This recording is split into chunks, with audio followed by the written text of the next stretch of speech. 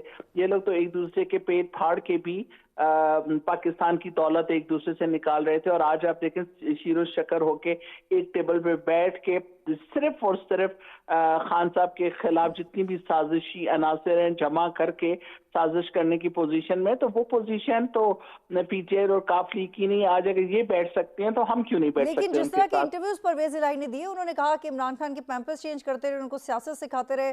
پھر I'm sorry I have to repeat this، پر انہوں نے کہا کہ احسان فراموش ہیں. پھر انہوں نے کہا مجھے بڑا دکھ ہوا کہ جنرل باجوہ کے خلاف بات کی. تو یہ سب آپ نے آرام سے ہضم کیا اس لیے کیونکہ آپ کو پنجاب میں گورنمنٹ چاہیے تھی؟ بالکل نہیں جی، بات سمپل ایک یہ ہے کہ پرویز الہی ہمارے اتحادی ضرور ہیں لیکن وہ خان صاحب ان کے لیڈر نہیں ہیں اور وہ ان چیزوں پہ بات نہیں کر سکتے جن چیزوں پہ خان صاحب پی ٹی آئی اور ہم بات کر سکتے ہیں. پہلی بات. دوسری بات یہ کہ ان کا اپنا پوائنٹ آف ویو ہے، ان کا اپنی نظریات ہیں، وہ اپنے پوائنٹ آف ویو اپنے نظریات کو اگر P M L N Peoples Party شیر و شکر ہوئی ہے تو آپ بھی تو ہوئے ہیں نا، آپ نے بھی مارجن دیا انہیں. نہیں دیکھیں، ہم تو اسی وجہ سے ہوئے ہیں کہ وہ ابھی تک انہوں نے جو کچھ ہم نے کہا، جو ہماری ان کے ساتھ کمٹمنٹ ہے، وہ اس میں چل رہے ہیں. اور باہر آ کے وہ جو مرضی بیانات ہیں ہمیں ان سے تو لینا دینا نہیں ہے نا. ہم نے تو یہ چیزیں دیکھنی ہے کہ جو کمٹمنٹس انہوں نے پی ٹی آئی کے ساتھ خان صاحب کے ساتھ کیے، اگر وہ اس کو فلفل کر رہے ہیں تو پھر ہمیں کیا اعتراض ہو سکتا ہے؟ یہ کون سی کمٹمنٹس ہیں کہ ایک پردے سے پیچھے ایک پردے کے آگے ہیں؟ یہ کیا بات ہے؟ just to keep the 10 seats. بڑی اچھی بات آپ کر رہی ہیں. یہ سیاست کے اندر یہ چیزیں ہوتی ہیں، یہ اسی طرح کی کمٹمنٹس ہیں جس طرح سے نواز شریف اور شہباز شریف کے پاس بھی یہ ریزن ہے کہ سیاست کے اندر اس طرح کی چیزیں ہوتی ہیں. نہیں تو وہ تو کرتے بھی ہیں نا. دیکھیں ایک منٹ، بات یہ ہے کہ وہ کر رہے ہیں نا. تو یہ کیا بات ہوئی کہ اپنے لیے جائز ہے اور دوسرے کے لیے ناجائز ہے؟ تو پھر آپ بھی وہی کہہ رہے ہیں جو پیپلز پارٹی اور پی ایم ایل این کہہ رہے ہیں، آپ نیا کیا کہہ رہے ہیں؟ بالکل نہیں، ہم بالکل وہ نہیں کر رہے. ہم نے کوئی بندے نہیں خریدے، ہم نے کوئی منی لانڈرنگ نہیں کی ہوئی، ہم نے کسی پیسے کے تھرو ہم نے لوگوں کو اپنی طرف نہیں موڑا. اچھا یہ بتائیے گا لیکن آپ کا اور پی ایم ایل کیو کا جو پولیٹیکل اور مورل گراؤنڈ ہے وہ بہت الگ الگ ہے، تو سیاسی بنیادیں ہی آپ لوگوں کی الگ الگ ہیں، تو اس بات کی کیا گارنٹی ہے کہ وہ آپ کے ساتھ ہی رہیں گے؟ دیکھیں جی، ہم نہیں کہتے کہ جی وہ ہمارے ساتھ ہی رہیں گے. بات یہ ہے کہ ابھی تک کی جو کمٹمنٹس تھیں، ابھی تک جن چیزوں کے اوپر پرویز الہی خان صاحب کے ساتھ اور پی ٹی آئی کے ساتھ رہے تو وہ رہے. جس دن وہ الگ ہوئے اور انہوں نے دوسرا کوئی موقف اختیار کیا تو پھر خان صاحب نے آلریڈی آپ کو بتا دیا ہے کہ ہمارے پاس پلان بی بھی ہے اور پلان سی بھی ہے. پرویز الہی عمران خان کے ساتھ نہیں تھے، وہ جنرل باجوہ کے ساتھ تھے. انہوں نے جنرل باجوہ سے پوچھا تھا کہ میں نے کیا کرنا ہے، انہوں نے کہا تھا عمران خان کے ساتھ جاؤ. کل کو ان کو کوئی اور مشورہ دے گا وہ دوسری طرف چلے جائیں گے. لیکن ابھی تک تو وہ اسی طرح چودھری شجاعت بھی تھے، وہ چلے گئے پی ڈی ایم کے ساتھ. اور اس وقت پرویز الہی نے یہ بھی دیکھ لیا کہ جنرل باجوہ کے کہنے پہ جو انہوں نے اب عمران خان کو جوائننگ دی اور چودھری شجاعت نے پی ڈی ایم کو جوائننگ دی، تو اس وقت ان دونوں کے حالات میں بھی آپ فرق دیکھ لیجئے کہ کتنا ہے. اس وقت اگر وہ عوام کے ساتھ کھڑے ہوئے ہیں تو پھر ظاہر ہے وہ عمران خان کے ساتھ کھڑے ہوئے ہیں، اور اگر وہ عوام کے ساتھ نہیں ہے تو پھر اس کا مطلب ہے کہ وہ عمران خان صاحب کے ساتھ بھی نہیں ہے. یا اٹ ساؤنڈز ویری انٹرسٹنگ. صدیق الفاروق صاحب آپ اس پہ جواب دیجیے گا جو وضاحت عظمیٰ جدون صاحبہ نے دی ہے. جی میں نے کوئی آدھی بات سنی ہے, درمیان میں وہ ڈسٹرب ہو گیا تھا, ذرا سوال مجھے پوچھ لیں مجھ سے. وہ یہ کہہ رہی ہیں کہ انہوں نے بے شک جنرل باجوہ کے کہنے پہ عمران خان کا ساتھ دیا تھا, لیکن اس وقت حالات اور ہیں, اب جو بھی کر رہے ہیں وہ عوام کے لیے کر رہے ہیں اور عوام عمران خان کے ساتھ ہے. نہیں, بات تو سیدھی ہے. انہوں نے خود بھی کہا ہے کہ عمران خان ان کے لیڈر نہیں. جنرل باجوہ کے کہنے پہ وہ اس طرف چلے گئے تھے, حالانکہ مٹھائی ادھر بٹی تھی, دعائیں ہو چکی تھیں. تو اس کا مطلب یہ ہے کہ وہ جس ہاؤس کے ساتھ ہیں وہ وہی ہیں. تو اب میں اگر یہ کہوں کہ ان کا کوئی اصول نظریہ عمران خان کا ساتھ دینے کا نہیں ہے بلکہ اقتدار کا ہے, کہ جس طرف جہاں سے انہیں وزارت اعلیٰ مل جائے وہ اس طرف چلے جائیں گے. اور ان کا یہ اصول کہ جی ٹھیک ہے, وہ اگرچہ سب سے بڑا پنجاب کا ڈاکو تھا, لیکن انہوں نے انہیں اس لیے پہلے اسپیکر بنایا کہ ان کے بغیر ان کی حکومت نہیں بنتی تھی, اور اس لیے پھر انہوں نے انہیں وزیر اعلیٰ بنایا کہ ظاہر ہے ان کے پاس اور کوئی چوائس ہی نہیں تھا. تو پھر ان کی اصولی سیاست اور ریاست مدینہ کا سچ اور جناب کرپشن کا خاتمہ اور انصاف اور عدل اور صاف لیکن شیلی صدیق شفاف الفاروق چلی صاحب آپ کہاں نے ہے؟ بھی تو جب بنایا تو حمزہ شہباز کو بنایا نا, آپ کے پاس بھی تو اور آپشن نہیں تھی. نہیں, وہ اس وقت ایسا تھا کہ ہمارے جو پارلیمانی پارٹی تھی اور جو اتحادی تھے سب نے حمزہ پر اتفاق کیا تھا, ورنہ حمزہ تو ہمارا کینڈیڈیٹ نہیں تھا. ہمارا کینڈیڈیٹ تو پرویز الہی تھے. وہ جب ادھر چلے گئے تو پھر اس کے بعد ہماری پارٹی اور سارے جو ہمارے اتحادی تھے انہوں نے حمزہ پر اعتماد کیا, صدیق الفاروق اتفاق کیا صاحب کہ مجھے نہیں آپ ان سے کو سوال اگلائیں. کرنا ہے کہ اب آپ کی تیاری کیا ہے سوائے اس کے کہ نواز شریف واپس آ جائیں؟ کیا صرف اسی بیس پہ آپ کا ووٹر خوش ہو جائے گا؟ اگر سپوز پرویز الہی اسمبلی نہیں پہ توڑتے, آپ کی طرف مل جاتے ہیں, تو آپ کی اس سے پرفارمنس تو اچھی نہیں ہو جائے گی نا. پچھلے 8 ماہ میں جو آپ نے پرفارم کیا ہے, آپ کے فیور میں کیا جاتا ہے؟ دیکھیے, اس وقت پی ٹی آئی جہاں جہاں بھی ان کی حکومت ہے, کیونکہ وہاں پی ٹی آئی کے منسٹرز اور پی ٹی آئی کی پالیسی, کے پی کے میں پی ٹی آئی کے 9 سال سے حکومت ہے. آپ دیکھ لیں دہشت گردی کے معاملے میں 9 سال میں وہ کئی 1% کامیابی حاصل نہیں کر سکے. وہاں کی پرفارمنس جا کے دیکھیں. پشاور دنیا کا گندہ ترین شہر, کرپشن کے وہاں انبار لگے ہوئے. کرپشن کا نظام عمران خان نے جب ان کے چیف منسٹر اور ان کے کابینہ کے ارکان پر چیئرمین وہ اکاؤنٹیبلٹی نے ہاتھ ڈالنے کی کوشش کی. یہی میں آپ سے پوچھ رہی ہوں کہ آپ کے پاس پلے کرنے کے لیے کیا ہے, آپ کس پوٹینشل پہ آپ پولیٹیکلی میں نے بات مکمل نہیں کی. تو یہاں بھی ان کی جہاں میجارٹی ہوگی ان کی کارکردگی کیا ہوگی. ہماری یہاں حکومت بنے گی پی ڈی ایم کی, تو اس سے ایک سٹیبلٹی پیدا ہوگی اور ہمارا جو دائرہ کار ہے وہ بڑھے گا. کس طرح کی سٹیبلٹی, کس نوعیت کی سٹیبلٹی؟ سٹیبلٹی یہ ہے کہ جو پی ڈی ایم کی حکومت ہے اس کا دائرہ کار بڑھ گیا ہے, پھر یہ اور آگے بھی جا سکتی ہے. اس سے ہماری ریٹ بڑھے گی, اس سے ہماری کریڈیبلٹی بڑھے گی, اور اس کریڈیبلٹی اور ریٹ کا فائدہ جو ہے وہ پاکستان کی معیشت کو بھی ہوگی. اچھی عظمیٰ جدون صاحب, میرا آپ سے آخری سوال ہے, اگر آپ وضاحت سے بتانا چاہیں کہ پلان بی کیا ہے. ریپیٹ کر رہی ہوں میں سوال. دیکھیں پلان بی آپ بتا کے تو اپنی پی ٹی ایم کو ہم پہلے سے انفارم کر دیں کہ ہمارا آپ ریزائن کر دیں گے پھر پنجاب اسمبلی سے. دیکھیں جی, یہ تو کچھ نہیں پتا, کیونکہ اس وقت خان صاحب نے جو بھی فیصلے کیے ہوئے ہیں وہ خان صاحب تک ہی محدود ہیں, اور خان صاحب اینڈ ٹائم کے اوپر اپنے فیصلے بتاتے ہیں. اور یہ جو ریسنٹ آڈیو لیکس ہوئی ہیں مبینہ طور پہ, اس کا کچھ اثر ہے آپ کی سیاست پہ اس وقت؟ دیکھیں یہ آڈیو لیک ہونا, یہ میں اس پہ تھوڑی پریشان بھی ہوں اور دل بھی دکھتا ہے کہ پاکستان اب ایسا ہو گیا ہے کہ جہاں پہ پی ایم ہاؤس محفوظ نہیں ہے, لوگوں کے گھر محفوظ نہیں ہے, لوگوں کی فونز محفوظ نہیں ہے. تو یہ ہمارے ادارے اس وقت خان صاحب والی بات ہے کہ کیا کر رہے ہیں کہ آپ لوگ آڈیو لیکس کے ذریعے سیاستیں کریں گے, کہ آپ لوگ آڈیو لیکس کے ذریعے یہ تمام رجیم چینج کے آپریشن کریں گے. اور اگر اس طرح سے ہوا اور باقی پی ڈی ایم کی اگر آپ کو پتا ہے کہ آڈیوز آنے لگیں تو پھر اللہ معافی